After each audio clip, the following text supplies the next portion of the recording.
नमस्कार दोस्तों, मैं संजय डाबरा आप सभी विद्यार्थियों का हार्दिक स्वागत करता हूं डाबरा क्लासेज के इस ऑनलाइन प्लेटफॉर्म पर। देखिए विद्यार्थियों, हमारी 4 यूनिट कंप्लीट हो चुकी है, जिसमें आपका एक तो डाइजेस्टिव सिस्टम कंप्लीट हो गया था, उसके बाद में रेस्पिरेटरी सिस्टम कंप्लीट हो गया था, उसके बाद में उत्सर्जन तंत्र एक्सक्रीटरी सिस्टम भी कंप्लीट हो गया है, उसके बाद में स्केलेटन सिस्टम या कंकाल तंत्र का टॉपिक हो गया है। जिन विद्यार्थियों ने ये वीडियो नहीं देखी है, पहले ये वीडियो देखिए, उसके बाद में आगे वाली वीडियो देखिए। आज हम एक नए टॉपिक की शुरुआत करने जा रहे हैं और वो नया टॉपिक होगा आपका नर्वस सिस्टम, तंत्रिका तंत्र। तो एक बार फिर से आप सभी विद्यार्थियों का मैं तहे दिल से स्वागत करता हूँ। जो विद्यार्थी अभी इस चैनल से नहीं जुड़े हैं, उन सबसे मैं कहना चाहता हूं कि मेरी जितनी भी फ्री वीडियो मैंने दे रखी है वो आप देखें। यदि वो वीडियो आपको अच्छी लगे तो आप इसको परचेज कर सकते हो। तो आज हम बात करेंगे नर्वस सिस्टम। अच्छे से ध्यान से सुनना। हमारा टॉपिक जो रहेगा वो ये रहेगा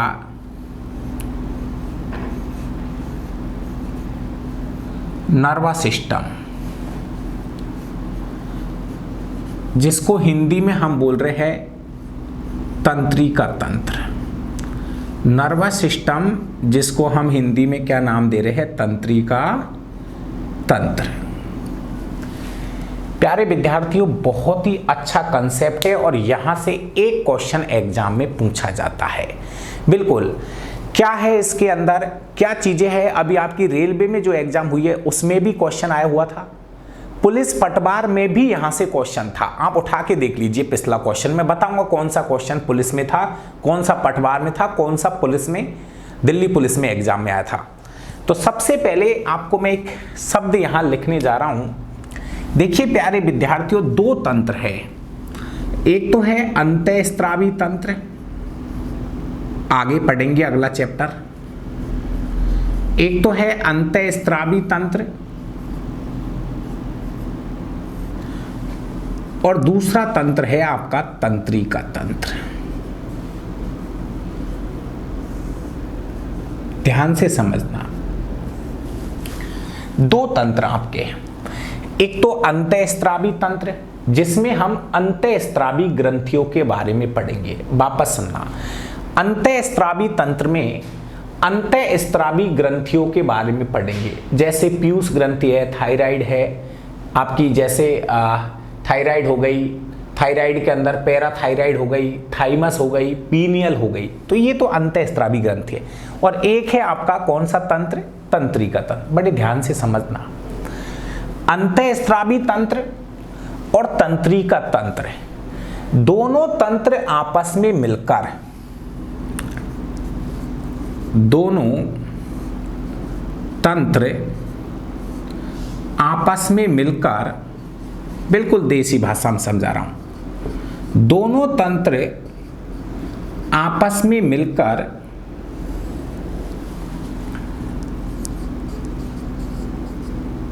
शरीर में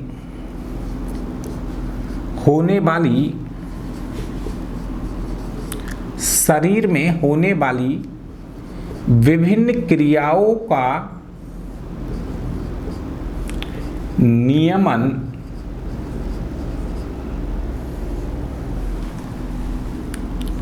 वे संचालन करते हैं।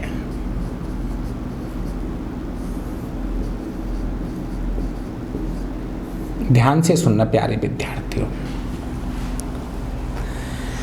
2 तंत्रों की मैं बात कर रहा हूं। एक तो अंतःस्रावी तंत्र और एक है आपका तंत्रिका तंत्र। ये दोनों ही तंत्र आपस में मिलकर, प्यारे विद्यार्थियों समझने की कोशिश करो। कुछ काम मैं करूंगा, कुछ काम तुम करना। जो काम मेरे पे नहीं होता उसको आप संभालिए, और जो मेरे पे नहीं होगा उसको आप संभालिए। कहने का मतलब ये एक ओवरलैपिंग की तरह काम करते हैं। जो काम मेरे पे नहीं होता उसको आप संभाल लेना, और जो काम आप पे नहीं होगा उसको मैं संभाल लूंगा। कुछ काम ऐसे हैं जिनको हम दोनों मिलकर करेंगे। तो प्यारे विद्यार्थियों, ये दोनों ही तंत्र आपस में मिलकर शरीर में होने वाली विभिन्न क्रियाओं को कंट्रोल करते हैं, उनका नियंत्रण करते हैं, उनका नियमन करते हैं। तो एक ऐसा तंत्र जो मानव शरीर में होने वाली विभिन्न क्रियाओं को कंट्रोल करता है, उस तंत्र का नाम है अंतःस्रावी तंत्र। और कौन सा तंत्र? तंत्रिका तंत्र। देखिए, अब हम इन दोनों तंत्रों में से पहले कंप्लीट करेंगे तंत्रिका तंत्र को, और उसके बाद में हम पढ़ेंगे अंतःस्रावी तंत्र को। लेकिन ये बात मैं एक बार फिर रिपीट कर रहा हूं, ये दोनों ही तंत्र आपस में मिलके काम करते हैं शरीर के अंदर। तो आइए हम आज हाईलाइट करते हैं कौन से तंत्र को? तंत्रिका तंत्र को।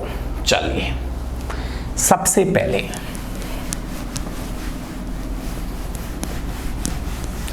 सर, तंत्रिका तंत्र किसे कहते हैं?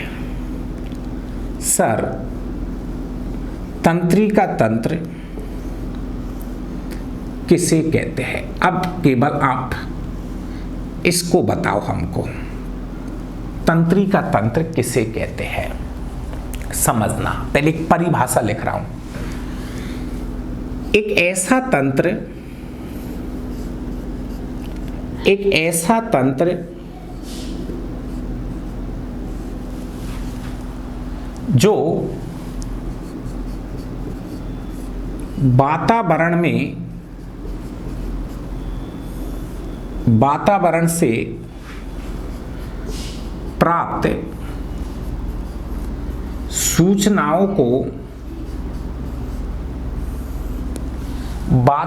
से प्राप्त सूचनाओं को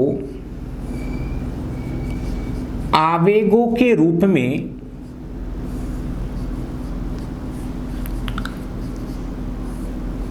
ग्रहण कर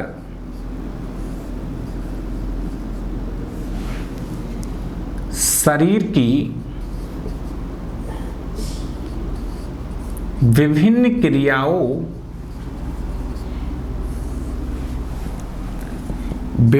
क्रियाओं का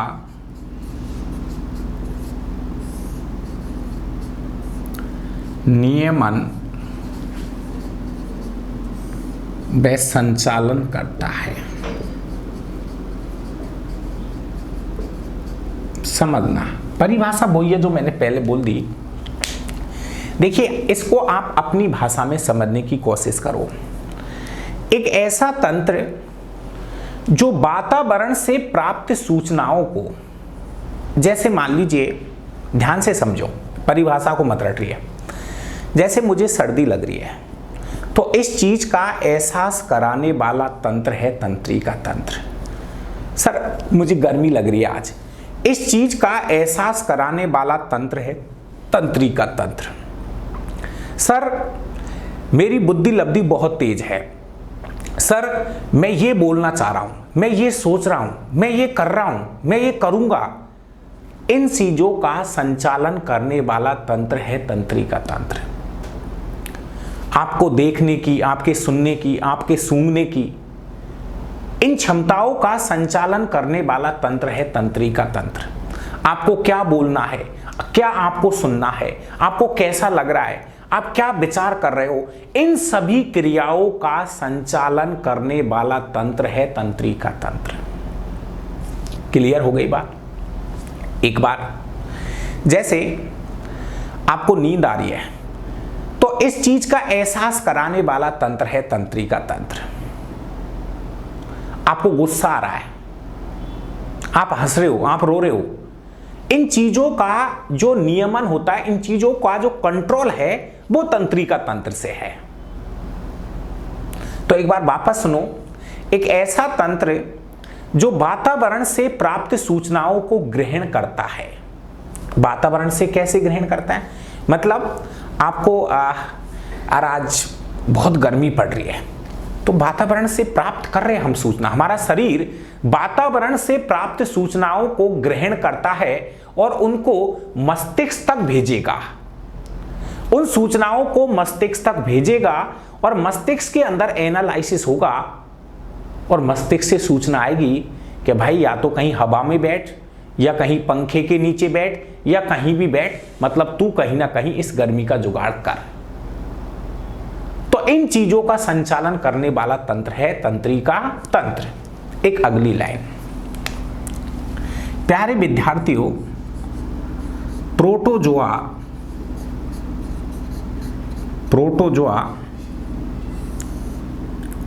पोरिफेरा संघ के प्राणियों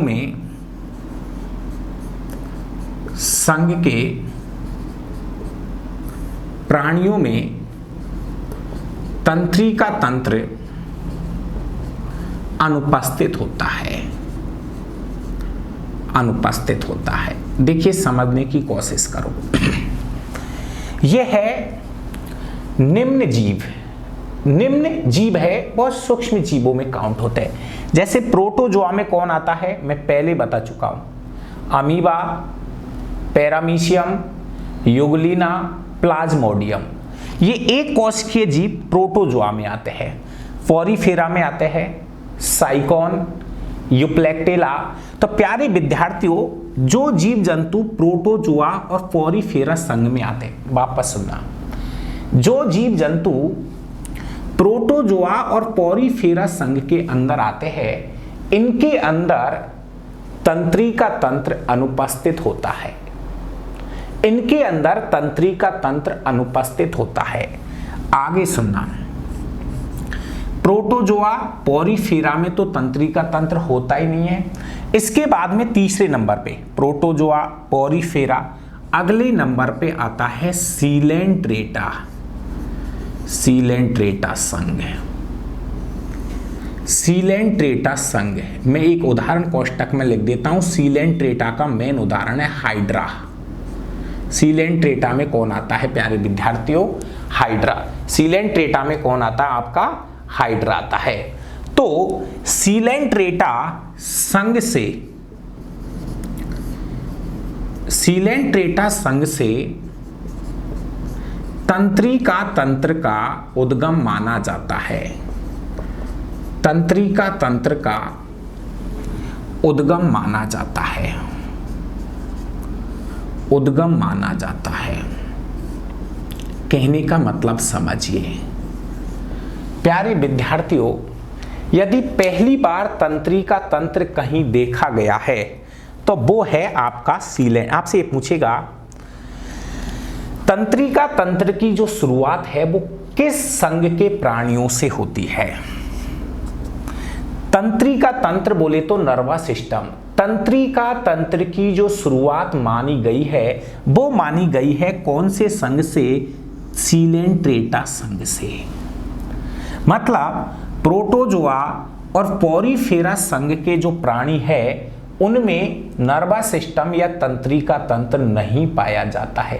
पहली बार यदि कहीं तंत्रिका तंत्र देखा गया है तो वो देखा गया है सीलेंट्रेटा संघ के अंदर। यहां से तंत्रिका तंत्र की शुरुआत मानी जाती है। हमारे अंदर तो है ही है, लेकिन जो छोटे जीव है, सूक्ष्म जीव है, उनमें जो तंत्रिका तंत्र है वो कहां से देखा गया है, सीलेंट्रेटा संघ से देखा गया है। तो आपको धीरे धीरे चीजें अब समझ में आने लग रही है। प्यारे विद्यार्थियों, केमिस्ट्री का बैच भी शुरू कर दिया है और उसकी लगभग 2 क्लास हो चुकी है।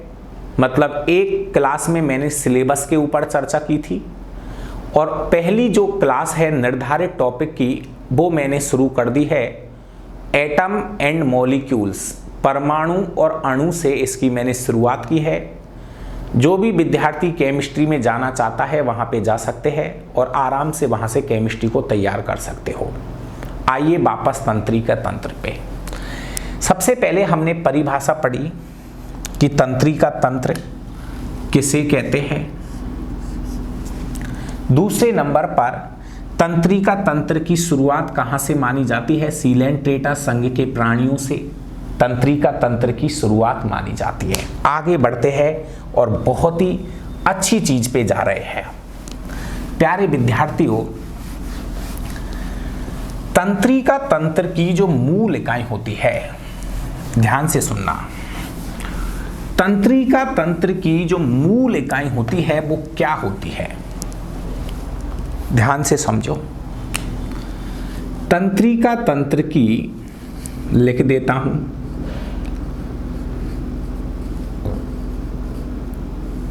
तंत्रिका तंत्र की संरचनात्मक, तंत्रिका तंत्र की संरचनात्मक एवं क्रियात्मक इकाई को, संरचनात्मक एवं क्रियात्मक इकाई को, क्रियात्मक इकाई को न्यूरॉन्स कहा जाता है। न्यूरॉन, या हिंदी में बोलते हैं इसको तंत्रिकाक्ष कहा जाता है।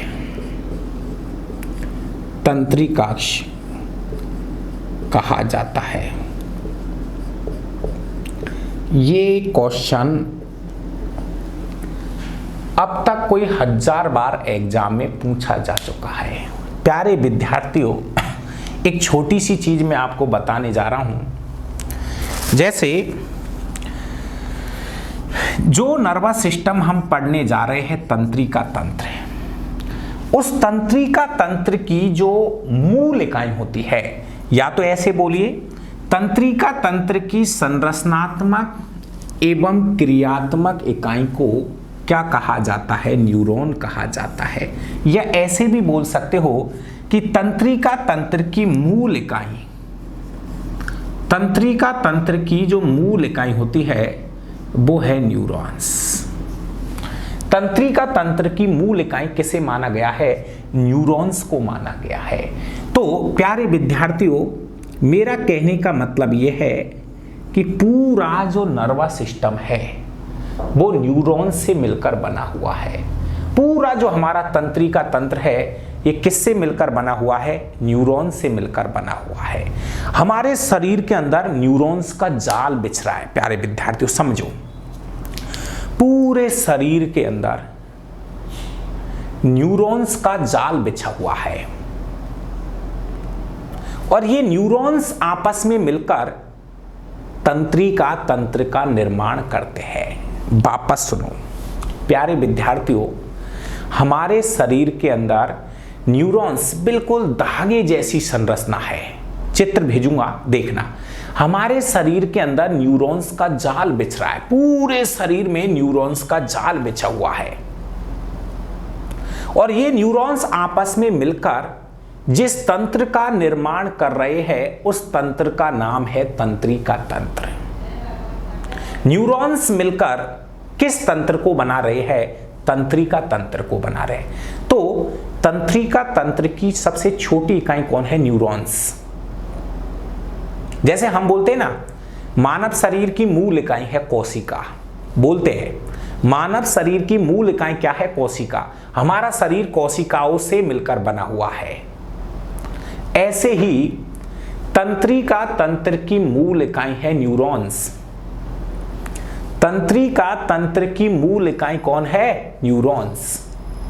तो अगले स्टेप में मैं आपको यह बताने जा रहा हूं, इसी न्यूरॉन से एक शब्द आता है। इसी न्यूरॉन से एक शब्द आता है कि तंत्रिका तंत्र का अध्ययन। तंत्रिका तंत्र का जो अध्ययन है विज्ञान की न्यूरोलॉजी। तंत्रिका तंत्र का अध्ययन विज्ञान की कौन सी शाखा में करते हैं, न्यूरोलॉजी शाखा में करते हैं। समझना, आए हुए शब्द बता रहा हूं। तंत्रिका तंत्र की मूल इकाई क्या है, न्यूरॉन्स। और न्यूरॉन से ही कौन सी लॉजी बनी है, न्यूरोलॉजी। अरे भाई, तंत्रिका तंत्र की मूल इकाई क्या है, न्यूरॉन्स, और इसी से कौन सी लॉजी बनी है, न्यूरोलॉजी। और डॉक्टरों को बोलते हैं न्यूरोलॉजिस्ट। जो डॉक्टर न्यूरॉन्स की पढ़ाई पढ़ते हैं उनको बोलते हैं न्यूरोलॉजिस्ट। एक छोटी सी चीज बताना चाहूंगा, कभी आपने देखा होगा जैसे कुछ एजेड आदमी होते हैं, बड़े आदमी होते हैं 40-50 साल के, तो उनका शरीर का कोई सा हिस्सा शून्य पड़ जाता है। शून्य मतलब सूचनाओं का आदान प्रदान नहीं होता है। जैसे बहुत से लोगों में देखा होगा आपने, हाथ शून्य पड़ जाता है, कुछ भी मारते हैं सूचना पता ही नहीं चलता है, दर्द ही नहीं होता है, शून्य पड़ जाता है। तो अगर कोई आपके छोटी सी भी पिन चुबा रहा है तो इस सूचना को मस्तिष्क तक कौन लेके जाते हैं? न्यूरॉन्स। वापस समझना, किसी आदमी ने आपके पिन चुबाई, इस सूचना को मस्तिष्क तक कौन लेके जा रहा है? न्यूरॉन्स। तो कहीं ना कहीं कोई आदमी है जिसको आप मार रहे हो, उसको पता ही नहीं चल रहा, मतलब उसको कहीं ना कहीं न्यूरॉन्स की प्रॉब्लम है। तो अगर उसको न्यूरॉन्स की प्रॉब्लम है तो हम ऐसे बोलते हैं कोई अच्छा सा न्यूरोलॉजिस्ट देखिए। अपन उसको क्या सलाह देते हैं कि भाई कहीं जा और किसी अच्छे से न्यूरोलॉजिस्ट को दिखाना, क्योंकि किसकी प्रॉब्लम है? उसके न्यूरॉन्स की प्रॉब्लम है। कौन देखेगा उसको? न्यूरोलॉजिस्ट देखेंगे उसको। बात समझ में आ गई होगी। तो एक ऐसा तंत्र जो कि शरीर की सूचनाओं का आदान प्रदान कर रहा है, आपके किसी ने पिन चुभाई, सूचना तुरंत पहुंच गई मस्तिष्क में, कौन लेके गया? न्यूरॉन्स। कौन सा तंत्र? तंत्रिका तंत्र का काम है, बहुत काम की चीज है, नर्वस सिस्टम। तो देखिए दो शानदार क्वेश्चन। तंत्रिका तंत्र की मूल इकाई क्या है? न्यूरॉन्स। और तंत्रिका तंत्र का अध्ययन विज्ञान की कौन सी शाखा में करते हैं? न्यूरोलॉजी में करते हैं। सबसे पहले हम न्यूरॉन्स का चित्र बनाएंगे। अगर आपके अड़ोस पड़ोस में कोई 10वीं क्लास का स्टूडेंट है तो आप उसको ये वीडियो दिखा सकते हो। 100% क्वेश्चन आता है 10th क्लास में। तो सबसे पहले आज हम चर्चा करेंगे न्यूरॉन्स की संरचना, कि न्यूरॉन्स होता कैसा है और कितने क्वेश्चन न्यूरॉन्स के ऊपर पूछे जाते हैं। सब तंत्रिका तंत्र की मूल इकाई क्या है? न्यूरॉन्स। सबसे पहले हम न्यूरॉन्स के बारे में पढ़ेंगे, न्यूरॉन्स का चित्र बनाएंगे और न्यूरॉन्स से जुड़े हुए प्रश्नों को देखेंगे। तो सभी एक बार हेडिंग लगाए, न्यूरॉन्स की संरचना। बहुत अच्छे अच्छे क्वेश्चन निकाल के दूंगा, मजा आ जाएगा न्यूरॉन्स के।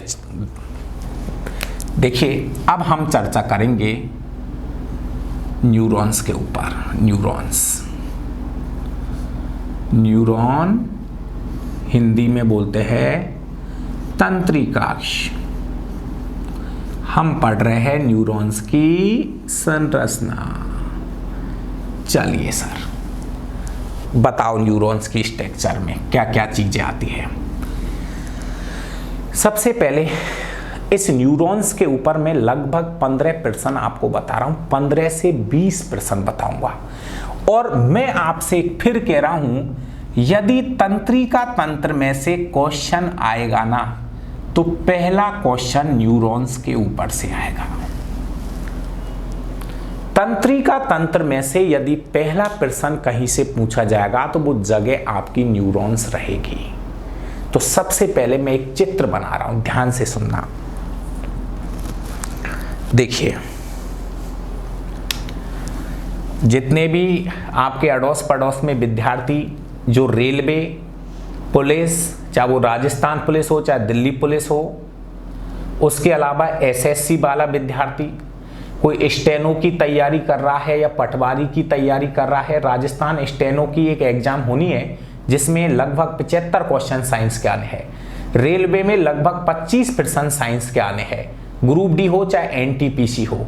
इसके अलावा पटवारी के अंदर बहुत अच्छी साइंस पूछी जाती है, अच्छे लेवल की। पिछली बार राजस्थान पुलिस के अंदर बहुत ज्यादा प्रश्न साइंस के पूछे गए थे। इसके अलावा एसएससी में भी बहुत अच्छा वेटेज साइंस का रहता है। एलडीसी में 50% साइंस के। तो इसलिए साइंस पढ़िए, खुद के नोट्स बनाइए, अच्छे से प्रैक्टिस करिए, आए हुए प्रश्नों को निकालते चलिए। न्यूरॉन्स का चित्र देखना। एक चित्र बना रहा हूं छोटा सा, जिससे मैं आपको न्यूरॉन्स को समझाने की कोशिश करूंगा।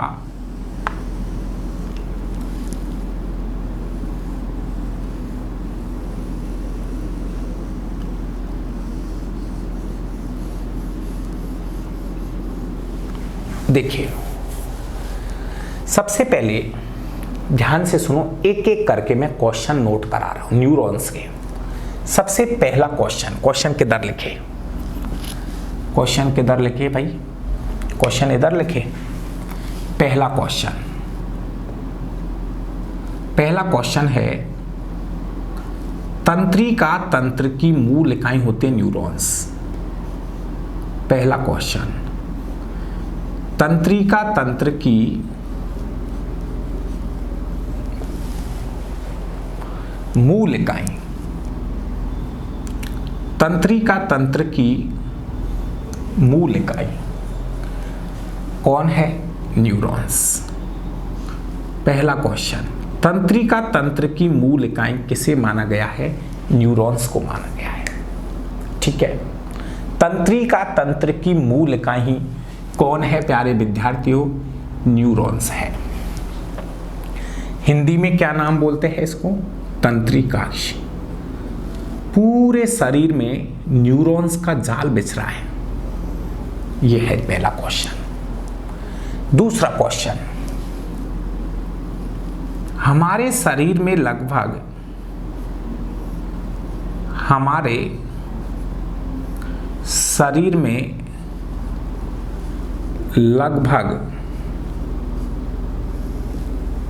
100 बिलियंस न्यूरॉन्स पाए जाते हैं। 100 बिलियन न्यूरॉन्स पाए जाते, बहुत ज्यादा संख्या हो गई। 100 बिलियंस न्यूरॉन्स पाए जाते हैं। हमारे शरीर में लगभग 100 बिलियन न्यूरॉन्स पाए जाते हैं। कितने बिलियंस हो गए प्यारे विद्यार्थियों? लगभग 100 बिलियन न्यूरॉन्स हमारे शरीर में पाए जाते हैं। 2 क्वेश्चन क्लियर हो गए। तीसरा क्वेश्चन है, मानव शरीर की सबसे लंबी कोशिका, मानव शरीर की सबसे लंबी कोशिका न्यूरॉन्स होती है। मानव शरीर की सबसे लंबी कोशिका होती है न्यूरॉन्स। आया हुआ क्वेश्चन बहुत बार। मानव शरीर की सबसे लंबी कोशिका होती है न्यूरॉन्स, जिसकी लंबाई लगभग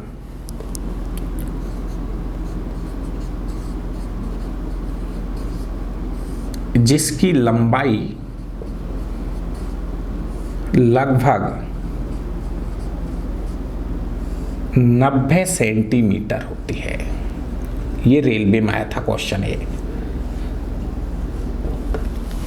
रेलवे वाले विद्यार्थी पर देख ले एक बार। मानव शरीर की सबसे लंबी कोशिका, अगर हमारे शरीर की सबसे लंबी यदि कोई कोशिका है तो वो न्यूरॉन्स है, जिसकी लंबाई होती है लगभग कितना सेंटीमीटर? 90 सेंटीमीटर लंबाई होती है इसकी। 5वां क्वेश्चन, 5वें नंबर पे, ये पुलिस में था क्वेश्चन। न्यूरॉन्स के मुख्य 3 भाग होते हैं। 3 भाग होते हैं, कौन कौन से? प्यारे विद्यार्थियों, जो चित्र आप न्यूरॉन्स का देख पा रहे हो, इस न्यूरॉन्स का मुख्य भाग मेनली 3 होते हैं। कौन कौन से? नाम देखो। सबसे पहले न्यूरॉन्स में ऐसे कुछ धागे से निकले रहते हैं। न्यूरॉन्स के अंदर कुछ ऐसे धागे से निकले रहते हैं। न्यूरॉन्स के अंदर कुछ ऐसे धागे निकले रहते हैं। तो इससे जो धागे नुमा जो संरचना आपको नजर आ रही है, इनको बोलते हैं डेंड्रॉन्स। इनको क्या बोलते हैं? डेंड्रॉन्स।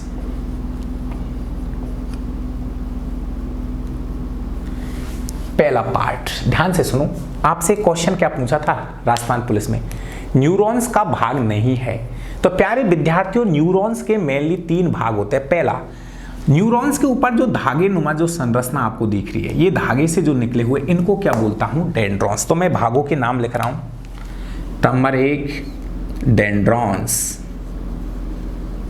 डेंड्रॉन्स न्यूरॉन्स के मेनली 3 भाग होते हैं। पहला भाग है डेंड्रॉन्स, दूसरा भाग है साइटोन।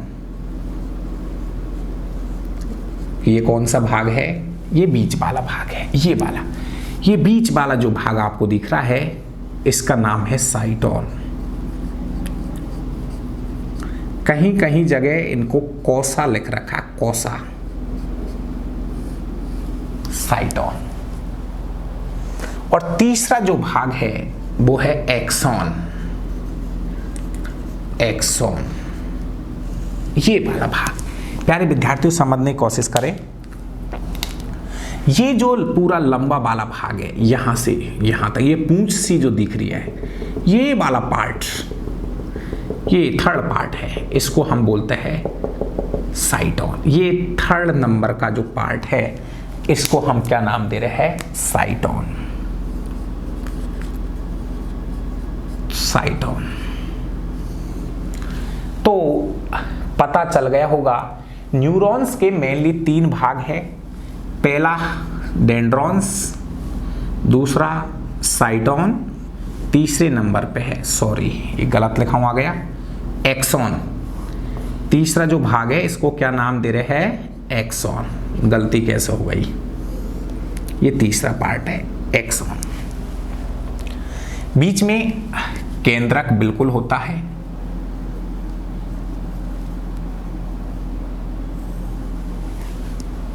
यहां पर इस साइटोन वाले भाग के अंदर एक शब्द लिख रहा हूं, यहां पर कण पाए जाते हैं जिनको हम बोलते हैं निसेल्स के कण। ये जो बीच वाला भाग है ना, साइटोन, इसके अंदर कुछ पार्टिकल्स या कण पाए जाते हैं, उन कणों को बोलते हैं निसेल्स। आपके काम का नहीं है, 2nd ग्रेड में आया हुआ था ये क्वेश्चन। निसेल्स से बढ़ाएगा, निसेल्स के कण, निसेल्स, इतना से पूछेगा। काम क्या है? काम आपसे नहीं पूछेगा, आपसे तो इतना सा पूछेगा कि निसेल्स के कण कहां पाए जाते हैं। तो न्यूरॉन्स के अंदर पाए जाते हैं निसेल्स के कण, जिनका मेन काम है प्रोटीन संश्लेषण। ये निसेल्स के कण क्या करते हैं? प्रोटीन संश्लेषण में भाग लेते हैं। ये क्लियर हो गया? आगे बढ़िए, ध्यान से सुनते चलो। लगभग 4-5 क्वेश्चंस हो चुके हैं। क्वेश्चन नंबर पहला, तंत्रिका तंत्र की मूल इकाई कौन है? न्यूरॉन्स। क्वेश्चन नंबर दूसरा, हमारे शरीर में लगभग 100 बिलियन न्यूरॉन्स पाए जाते हैं। पूरे शरीर में न्यूरॉन्स का जाल बिछ रहा है, ठीक है। मानव शरीर की सबसे लंबी कोशिका होती है न्यूरॉन्स। मानव शरीर की सबसे लंबी कोशिका होती है न्यूरॉन्स, ठीक है, जिसकी लंबाई होती है लगभग 90 सेंटीमीटर। न्यूरॉन्स की लंबाई है लगभग 90 सेंटीमीटर, मीटर नहीं, सेंटीमीटर। न्यूरॉन्स के मुख्य रूप से कितने पार्ट होते हैं? 3 भाग माने गए हैं। न्यूरॉन्स का मुख्य रूप से 3 भाग माने गए। कौन कौन से? ये जो धागे धागे से दिख रहे हैं, ये है डेंड्रॉन्स। दूसरा भाग है साइटोन, ये बीच वाला भाग। तीसरा भाग है एक्सॉन, ये वाला जो पार्ट है, लंबा वाला जो भाग है, इसको बोलते हैं एक्सॉन। और इस पार्ट के अंदर, ये जो साइटोन वाला भाग है, इस पार्ट के अंदर निसेल्स के कण पाए जाते हैं। पार्टिकल्स ऑफ निसेल्स, निसेल्स के कण पाए जाते हैं। निसेल्स के कण पाए जाते हैं। काम क्या है इनका पूछेगा नहीं, लेकिन फिर भी इनका जो मेन काम है वो है प्रोटीन संश्लेषण। चलिए आगे बढ़ते हैं इसी न्यूरॉन्स के ऊपर। बहुत अच्छा कंसेप्ट है प्यारे विद्यार्थियों। मैं आपको एक चीज बताता हूं, ये जो वाला भाग है ना एक्सॉन, इसके ऊपर ऐसे कुछ प्रोटीन का आवरण पाया जाता है। ये पूरा जो भाग था ना, लंबा भाग, इसको क्या बोल रहा हूं? एक्सॉन। इस पूरे लंबे भाग को क्या बोल रहा हूं? एक्सॉन। इसके ऊपर ये प्रोटीन के ऐसे कण पाए जाते हैं, इनको क्या नाम देते हैं? इनको नाम देते हैं शीथ ऑफ माइलिन। माइलिन का आच्छाद बोलते हैं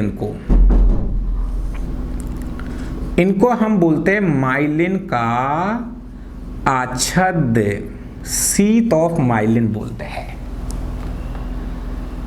माइलिन का आच्छाद, देखो ये जो लंबा वाला भाग था, ये पूंछ, इसको क्या बोलता हूं? एक्सॉन।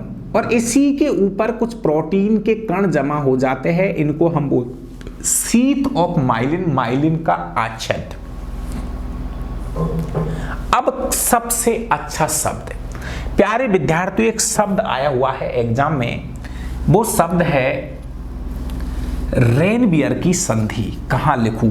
चलो इसको मिटा दूं, ये जो क्वेश्चन लिख दिए थे इनको मैं मिटा रहा हूं और आगे बढ़ रहा हूं। तो आगे सुनो, एक शब्द मैं बता रहा हूं, वो शब्द है रेनबियर की संधि। आया हुआ शब्द है,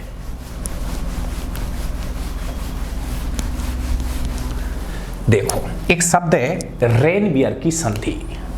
प्यारे विद्यार्थियों, यहां लिख देता हूं, रेनबियर की संधि। ये क्या है, समझना इसको, शब्द को। प्यारे विद्यार्थियों, दो माइलिन आच्छादों के बीच जो गैप पाया जाता है, फिर सुनो, दो माइलिन आच्छादों के बीच जो गैप पाया जाता है, ये जो गैप दिख रहा है ना बीच बीच में, माइलिन का आच्छाद, माइलिन का आच्छाद, माइलिन का आच्छाद, माइलिन का आच्छाद। तो दो माइलिन आच्छादों के बीच जो गैप पाया जाता है, इस गैप को बोलते हैं रेनबियर की संधि। इस गैप को बोलते हैं रेनबियर की संधि बोलते हैं इसको बोलते हैं रेनबियर की संधि बोलते हैं। कैसे परिभाषित करे हुए, ऐसे बोलना, दो माइलिन आच्छादों के बीच, दो माइलिन आच्छादों के बीच, दो माइलिन आच्छादों के बीच जो गैप या संधि पाई जाती है, गैप या संधि पाई जाती है, उसको बोलते हैं रेनबियर की संधि। आया हुआ क्वेश्चन है, याद करना, समझ में आ गया होगा। ये माइलिन का आच्छाद, माइलिन का आच्छाद, माइलिन का आच्छाद, तो इनके बीच में जो गैप आपको दिख रहा है ना, इसको बोलते हैं रेनबियर की संधि। क्लियर हो गया होगा। अगला एक शब्द और मोस्ट है भाई, एक अगला शब्द लिख रहा हूं बोर्ड पे, उसका नाम है सिनेप्स। ये क्या शब्द लिख दिया सर? सिनेप्स क्या है, समझना मेरे भाई इसको भी। प्यारे विद्यार्थियों, दो न्यूरॉन्स, ये तो एक न्यूरॉन्स का चित्र है, ये तो एक न्यूरॉन्स का चित्र है। ऐसे 100 बिलियन न्यूरॉन्स हमारे शरीर में। तो प्यारे विद्यार्थियों, दो न्यूरॉन्स जिस स्थान पे जुड़ते हैं, दो न्यूरॉन्स जिस जगह पे जुड़ते हैं, उस जगह का नाम होता है सिनेप्स, जॉइंट। ये पहला न्यूरॉन्स, ये दूसरा। दो न्यूरॉन्स जिस जगह पे जुड़ते हैं, उस जगह का नाम होता है सिनेप्स। तो यहां लिख देता हूं, दो न्यूरॉन्स के पारस्परिक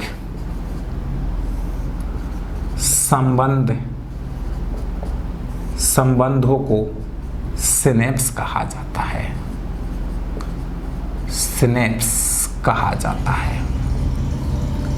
सीधी भाषा में समझ लीजिए, दो न्यूरॉन्स जिस जगह पे जुड़ते हैं, उस जॉइंट का नाम होता है सिनेप्स। एक क्वेश्चन और, प्यारे विद्यार्थियों, न्यूरॉन्स के अंदर, इस शब्द को अच्छे से समझो, न्यूरॉन्स में कोशिका विभाजन की क्षमता नहीं पाई जाती है। कोशिका विभाजन की क्षमता नहीं पाई जाती है। कोशिका विभाजन की क्षमता नहीं पाई जाती है। बहुत अच्छा कंसेप्ट है, समझना इसको अच्छे से। देखिए विद्यार्थियों, पूरे शरीर में न्यूरॉन्स का जाल बिछ रहा है और आपको बता दूं लगभग 98% न्यूरॉन्स मस्तिष्क में पाए जाते हैं। 98% न्यूरॉन्स जो है ये हमारे मस्तिष्क में पाए जाते हैं। 98% न्यूरॉन्स हमारे मस्तिष्क में पाए जाते हैं। और प्यारे विद्यार्थियों, न्यूरॉन्स के अंदर कोशिका विभाजन की क्षमता नहीं पाई जाती है। सेल डिवीजन, कोशिका विभाजन की क्षमता नहीं पाई जाती है। इसका मतलब यह है कि एक बार यदि न्यूरॉन्स डैमेज हो गया, यदि एक बार न्यूरॉन्स डैमेज हो गया तो उसका दोबारा विकास नहीं हो सकता। मान लीजिए किसी कारण से 100 न्यूरॉन्स डैमेज हो गए तो वापस कभी न्यूरॉन्स का डेवलपमेंट नहीं होता है, कभी विकास नहीं होता है। सबसे कम सेल डिवीजन, कहने का मतलब सबसे कम क्या, ये बोलिए कि न्यूरॉन्स में कोशिका विभाजन होता ही नहीं। कोशिका विभाजन का मतलब ये होता है भाइयों, जैसे एक कोशिका है विभाजित होकर 2 बन जाती है, 2 विभाजित होकर 4 बन जाती है, 4 आगे और विभाजित होती चली जाती है, 8 बन जाती है। इसको बोलते हैं कोशिका विभाजन। समसूत्री विभाजन, अर्धसूत्री विभाजन, 1 से 2, 2 से 4, 4 से 8। मान लीजिए, समझो मैंने थोड़ा सा हाथ रगड़ा, ऐसे लगभग हजारों लाखों कोशिकाएं मर गई। इतना सा रगड़ने में, जैसे मैंने इतना सा हाथ रगड़ा, लगभग लाखों कोशिका मर गई। लेकिन हमारे शरीर के अंदर कोशिका विभाजित होती रहती है, वापस बन के जाती है। लेकिन न्यूरॉन्स में ऐसा नहीं होता है। न्यूरॉन्स के अंदर कोशिका विभाजन की क्षमता नहीं पाई जाती है। यदि एक बार न्यूरॉन्स डैमेज हो गया, दोबारा विकसित नहीं हो सकता। इसीलिए प्यारे विद्यार्थियों, एक खास बोलता हूं, ध्यान से सुनना। सुना होगा, बार बार लोग कहते हैं कि हेलमेट लगा के चलना चाहिए। क्यों भाई? मेरे भाई, पूरे शरीर के 98% न्यूरॉन्स हमारी खोपड़ी में है। पूरे शरीर के 98% न्यूरॉन्स हमारी खोपड़ी में है। यदि कोई दुर्घटना होती है और यदि दुर्घटना में कोई न्यूरॉन्स डैमेज हो गया तो उसका दोबारा विकास नहीं हो सकता है। अगर मान लीजिए प्यारे विद्यार्थियों, किसी एक्सीडेंट के दौरान कोई न्यूरॉन्स डैमेज हो गया, जैसे आपकी सोचने समझने की क्षमता वाला न्यूरॉन्स डैमेज हो गया, आपके सुनने वाला न्यूरॉन्स डैमेज हो गया, आपको दिखाने वाला न्यूरॉन्स डैमेज हो गया, तो यदि एक बार न्यूरॉन्स डैमेज हो गया, जिंदगी भर दोबारा वो चीज विकसित नहीं हो सकती है। इसीलिए कहा जाता है कि हेलमेट लगा के चलना चाहिए। क्यों मेरे भाई? क्योंकि पूरे शरीर का 98% न्यूरॉन्स हमारी खोपड़ी में है और यदि एक बार न्यूरॉन्स डैमेज हो गया, कभी वापस से विकसित नहीं होगा। क्योंकि न्यूरॉन्स में कोशिका विभाजन की क्षमता नहीं पाई जाती है। न्यूरॉन्स में कोशिका विभाजन की क्षमता नहीं पाई जाती है। इसलिए सुरक्षा है। कभी भी मेरे भाइयों, हेलमेट इसलिए लगवाया जाता है कि हमारे मस्तिष्क के न्यूरॉन्स सुरक्षित रहे, हमारा मस्तिष्क सुरक्षित रहे। हाथ पैर टूट जाते, जुड़ जाएगा 6 महीने बाद। न्यूरॉन्स डैमेज हो गया, जिंदगी भर तक की कहानी खत्म हो जाएगी। आगे सुनो, ये वाली बात क्लियर हो गई। रेनबियर की संधि क्या है? 2 माइलिन आच्छादों के बीच जो गैप है, दो माइलिन आच्छादों के बीच जो ये है रेनबियर की संधि या नोड, रेनबियर की संधि या नोड बोलते हैं इसको। सिनेप्स क्या है? दो न्यूरॉन्स इस जगह पे जुड़ते हैं उसको बोलते हैं सिनेप्स। न्यूरॉन्स में कोशिका विभाजन की क्षमता नहीं पाई जाती है, एक बार डैमेज खत्म हो जाएगा। 98% न्यूरॉन्स हमारे मस्तिष्क में पाए जाते हैं। काम क्या है सर? न्यूरॉन्स का फाइनली काम क्या है? अच्छे से सुनना। न्यूरॉन्स का मुख्य कार्य, न्यूरॉन्स का मुख्य कार्य क्या काम है इनका? आवेग संचरण, आवेग संचरण में सहायता करते हैं। ये क्या नई फफूंद आ गई? एक बार बार बार आपसे कहूंगा मेरे भाई, ढंग से पढ़ ले एक बार। जहां तक मुझे विश्वास है ना, इससे ज्यादा जनरल साइंस कोई नहीं पढ़ाएगा। जनरल साइंस देख लेना, ये 9वीं 10वीं में लिख रही है कि लाइनें। कक्षा 11वीं और 12वीं की किताबें आपको सिखाने की कोशिश कर रहा हूं। एक भी क्वेश्चन आउट नहीं होना चाहिए, और कुछ कसर रह जाए तो उसके ऑब्जेक्टिव टाइप में ठोक दूंगा सबको। लेकिन अधिक से अधिक विद्यार्थियों को चैनल से जोड़ने की कोशिश कर रहे हैं। एक बार पानी पी लो शांति से, फिर आगे समझाऊंगा।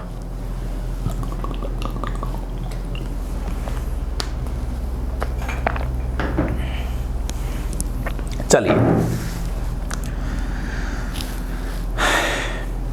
देखिए, न्यूरॉन्स का जो मेन काम है वो है आवेग संचरण में सहायता करना।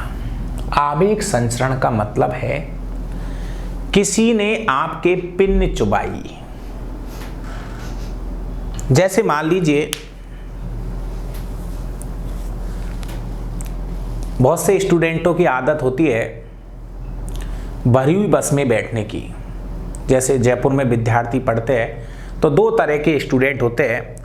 एक तो खाली बस का इंतजार करते हैं कि कोई सी खाली बस आए उसमें हम जाएंगे। एक दूसरे टाइप के विद्यार्थी होते हैं जो भरी बसों में बैठना पसंद करते हैं। अब क्यों करते हैं वो तो उनकी सोच है, उसको न्यूरॉन्स मस्तिष्क सोचवा रहा है कि मुझे भरी हुई बस में जाना है, खचाखच वाली बस में। तो खचाखच बस में कुछ लोगों को मौका मिल जाता है, लेकिन यदि उनको मौका मिल जाता है, कभी कभी उस मौके की रिएक्शन बन जाती है। मान लीजिए अपन ने कोई मौका ढूंढा, पता चला किसी ने पिन चुबाई हमारे। पिन चुबाते ही उस सूचना को मस्तिष्क तक कौन लेके गया? आपने मौका ढूंढा, पता चला अगले ने आपके पिन चुबा दी। पिन चुबाते ही वो इंफॉर्मेशन आपके मस्तिष्क में जाएगी। उस इंफॉर्मेशन को मस्तिष्क में कौन लेके जा रहा है? न्यूरॉन्स। इसी को बोलते हैं आवेग संचरण। इसी को बोलते हैं आवेग संचरण। विज्ञान की भाषा में इसको क्या बोलते हैं? आवेग संचरण। सूचनाओं का आदान प्रदान। जैसे ही किसी ने आपके पिन घुसाई, वो सूचना आपके मस्तिष्क में जाएगी और वहां से सूचना वापस आई, तुरंत अपन हाथ हटा लिया और तेरे। तो ये जो पिन चुभी, सूचना मस्तिष्क में गई, वापस वहां से सूचना आई और हमने तुरंत हाथ हटाया और तेरे। तो ये सूचनाओं का जो आदान प्रदान हो रहा है, इसको बोलते हैं आवेग संचरण। अपनी भाषा में समझ। जैसे मान लीजिए बहुत सी बार अपने गांव में लोग हुक्का नहीं पीते, हुक्का देखा होगा, गांव में लोग हुक्का पीते हैं, वो लंबी लंबी नली होती है, हुक्का पीते हैं। तो हुक्के के ऊपर जहां उसमें जो आग रखी रहती है, क्या बोलते हैं उसको? चिलिम। तो कभी कभी मान लो आप अचानक बैठे हुए हो और किसी के पता नहीं था, लेकिन अचानक से आपके वो आग वाली जो चिलिम होती है जिसमें आग रखी जाती है, वो टच हो गई। जैसे ही टच होगी भाई साहब, तुरंत सूचना आती है शरीर को। जैसे ही टच हुई तुरंत हाथ हटाते हैं, उरे तेरी। तो ये जो जैसे आपके आग टच हुई तो ये सूचना मस्तिष्क में जाई और मस्तिष्क में तुरंत एनालिसिस हुआ कि भाई ये हाथ हटा, कहीं कुछ हो रहा है। तो ये जो सूचनाओं का जो आदान प्रदान हो रहा है ना, कौन कर रहे हैं? न्यूरॉन्स। तो मेरे भाई न्यूरॉन्स नहीं होंगे ना, सब कुछ खत्म हो जाएगा। आवेग संचरण बोलते हैं। सूचनाओं का जो आदान प्रदान हो रहा है उसको बोलते हैं आवेग संचरण। तो न्यूरॉन्स की बात आपको बेहतर से समझ में आ गई होगी। न्यूरॉन्स का जो मेन काम है वो है आवेग संचरण में सहायता करना। बोले तो सूचनाओं का आदान प्रदान यही करते हैं न्यूरॉन्स। एक बहुत अच्छा क्वेश्चन फर्स्ट ग्रेड में पूछा था कि आवेग संचरण की स्पीड क्या होती है, आवेग संचरण की गति क्या होती है, फर्स्ट ग्रेड में आया था आरपीएससी फर्स्ट ग्रेड लेक्चर वाली भर्ती में। आवेग संचरण की स्पीड क्या होती है, जैसे माना कि किसी ने आपके आज पिन चुबाई, किसी ने आपके पिन चुबाई, पता चले उसकी सूचना आपको कल मिली, अरे यार कल कोई ने मेरे पिन चुबाई। क्या आवेग संचरण की स्पीड इतनी धीरी होती है क्या? किसी ने पिन चुबाई आज, पता लग रहा है कल, अरे यार कोई ने पिन चुबाई दिखे ही कल। तो स्पीड क्या है मेरे भाई? आवेग संचरण की स्पीड इतनी फास्ट होती है 130 से 150 मीटर प्रति सेकंड। एक सेकंड झपकते ही हाथ हट जाता है चीज पे से। तो यह है आवेग संचरण की स्पीड। फर्स्ट ग्रेड में था ये क्वेश्चन, 130 से 150 मीटर प्रति सेकंड। और अगला क्वेश्चन बहुत ही अच्छा, आवेग संचरण में कौन से आयन भाग लेते हैं? आवेग संचरण में कौन से आयन भाग लेते हैं? आंसर होगा सोडियम व पोटेशियम के आयन भाग लेते हैं। आया हुआ क्वेश्चन है ये भी। इसको ऐसे भी लिखा मिल जाता है, सोडियम के ऊपर प्लस पोटेशियम, मतलब ये आयनिक रूप है इसका। सोडियम व पोटेशियम के जो आयंस होते हैं, याद करना, सोडियम व पोटेशियम के जो आयंस होते हैं ये आपके आवेग संचरण में सहायता करते हैं। जो आपकी सूचनाओं का जो आदान प्रदान हो रहा है ना, इसमें सहायता करते हैं सोडियम और पोटेशियम के आयंस। ये था मेरी तरफ से न्यूरॉन्स के क्वेश्चंस। एक बार रिपीट करूंगा। पहला क्वेश्चन, तंत्रिका तंत्र की मूल इकाई है न्यूरॉन्स। 100 बिलियन न्यूरॉन्स पाए जाते हैं हमारे शरीर में। उसका 98% न्यूरॉन्स आपके मस्तिष्क में पाए जाते हैं। मानव शरीर की सबसे लंबी कोशिका होती है न्यूरॉन्स, जिसकी लंबाई लगभग 90 सेंटीमीटर होती है। न्यूरॉन्स के मेनली 3 भाग होते हैं। एक तो होते हैं धागे, जो है ये धागे से, ये है डेंड्रॉन्स। बीच वाला भाग होता है साइटोन, और ये लंबा वाला जो भाग है इसको बोलते हैं एक्सॉन। इस बीच वाले भाग के अंदर कुछ निसेंस के कण पाए जाते हैं जो कि प्रोटीन संश्लेषण में सहायता करते हैं। इसके अलावा ये जो इस वाले भाग पर ये कुछ प्रोटीन के कण जमा हो जाते हैं, इनको बोलते हैं शीथ ऑफ माइलिन। माइलिन का आच्छादन, ये जो कण जमा हो गए, और इन्हीं के बीच में जो गैप है ना, इसको बोलते हैं रेनबियर की संधि। सिनेप्स क्या है? 2 न्यूरॉन्स जिस जगह पे जुड़ते हैं उसको बोलते हैं सिनेप्स। उसके बाद में न्यूरॉन्स के अंदर कोशिका विभाजन की क्षमता नहीं पाई जाती है। न्यूरॉन्स का जो मेन काम है वो है आवेग संचरण का, सूचनाओं का आदान प्रदान। आवेग संचरण की स्पीड है 130 से 150 मीटर प्रति सेकंड। आवेग संचरण में कौन से आयंस भाग लेते हैं? सोडियम व पोटेशियम के आयंस भाग लेते हैं। ये थे हमारे पास न्यूरॉन्स के क्वेश्चंस। अगले 5 मिनट और इसी न्यूरॉन्स के ऊपर चर्चा करूंगा। यदि प्यारे विद्यार्थियों आपको मेरी क्लास पसंद आ रही हो तो जितने भी अपने विद्यार्थी हैं उनको जोड़िए, और जहां तक मेरा है थोड़ा सा बिजी हूं, बाकी की अगर अगले वीक जहां तक मेरा है मैं 2-2 क्लासें एक साथ डालना शुरू कर दूंगा, एक दिन के अंदर 2 क्लासें। और साथ में ऑब्जेक्ट टाइप के क्वेश्चन मैं करा रहा हूं। अब है आपके न्यूरॉन्स। मानव शरीर में 3 प्रकार के न्यूरॉन्स पाए जाते हैं। मानव शरीर में 3 प्रकार के टाइप ऑफ न्यूरॉन्स, 3 प्रकार के न्यूरॉन्स पाए जाते हैं। 3 प्रकार के न्यूरॉन्स पाए जाते हैं। कौन कौन से?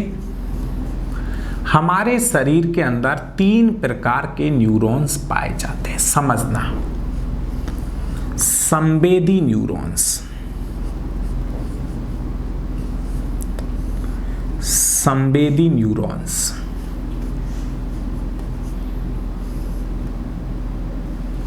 दूसरे प्रकार के न्यूरॉन्स है प्रेरक न्यूरॉन्स, प्रेरक न्यूरॉन्स।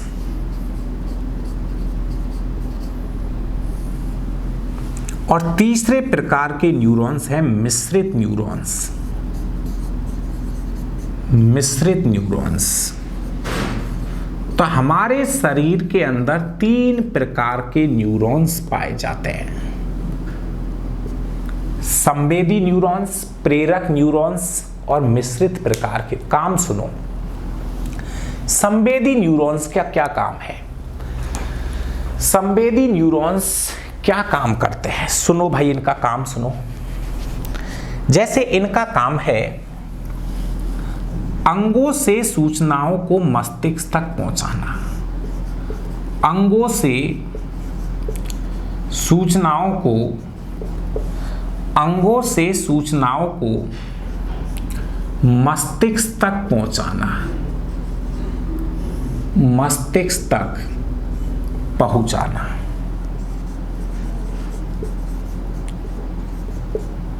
पहला देखिए, जैसे माना कि किसी ने आपके पिन चुबाई, तो अंगों से सूचनाओं को मस्तिष्क तक कौन लेके जाता है? संवेदी न्यूरॉन्स। जैसे किसी ने आपके पिन चुबाई, तो अंगों से सूचनाओं को मस्तिष्क तक कौन लेके जाता है? संवेदी न्यूरॉन्स। क्लियर हुआ? प्रेरक न्यूरॉन्स मस्तिष्क से सूचनाओं को, मस्तिष्क से सूचनाओं को अंगों तक लाना, अंगों तक लाने का काम, अंगों तक लाने का कार्य है। उल्टा हो गया,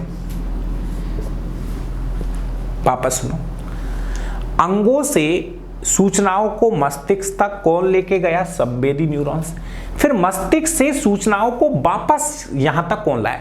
जैसे किसी ने पिन चुबाई, तुरंत इंफॉर्मेशन मस्तिष्क तक गई, मस्तिष्क से वापस सूचना आई, हमने तुरंत हाथ हटा लिया। तो मस्तिष्क से सूचनाओं को वापस अंगों तक कौन लेके आता है? प्रेरक न्यूरॉन्स। फिर है मिश्रित प्रकार के न्यूरॉन्स। ये क्या काम करते हैं? सुनो, अच्छे सुनो।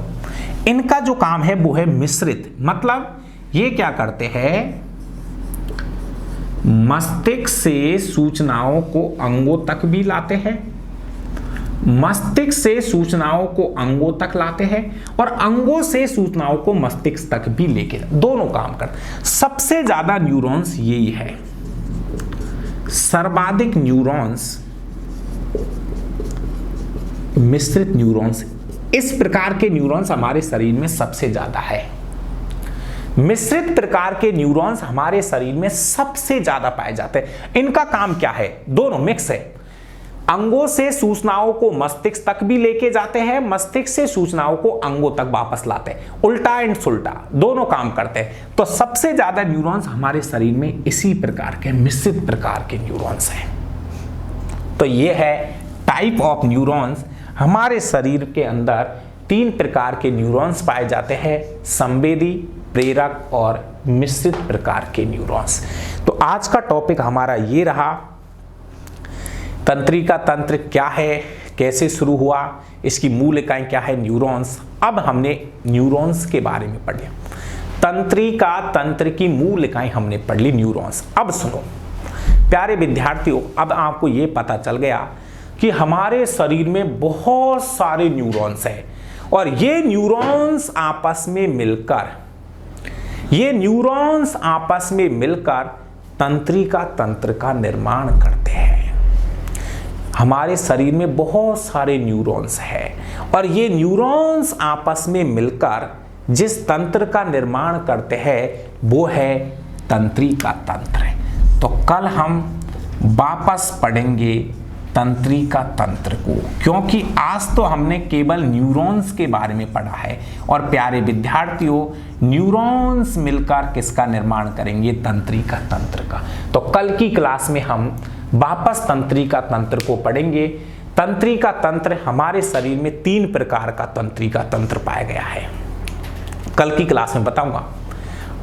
न्यूरॉन्स नहीं, तंत्रिका तंत्र। मानव शरीर के अंदर तंत्रिका तंत्र को 3 भागों में बांट रखा है, केंद्रीय तंत्रिका तंत्र, परिधीय तंत्रिका तंत्र और स्वायत्त तंत्रिका तंत्र। मानव शरीर के अंदर तंत्रिका तंत्र को 3 भागों में बांट रखा है, केंद्रीय तंत्रिका तंत्र, परिधीय तंत्रिका तंत्र और स्वायत्त तंत्रिका तंत्र। तो कल हम वापस तंत्रिका तंत्र पे आएंगे और तंत्रिका तंत्र के अंदर सबसे इंपॉर्टेंट आने वाला है मस्तिष्क की संरचना कल। तो बिल्कुल आज की क्लास यहीं कंप्लीट करते हैं और अपने अधिक से अधिक विद्यार्थियों को जोड़ने की कोशिश करिए। लगातार मैं क्लास अपलोड करता जा रहा हूं। Thank you.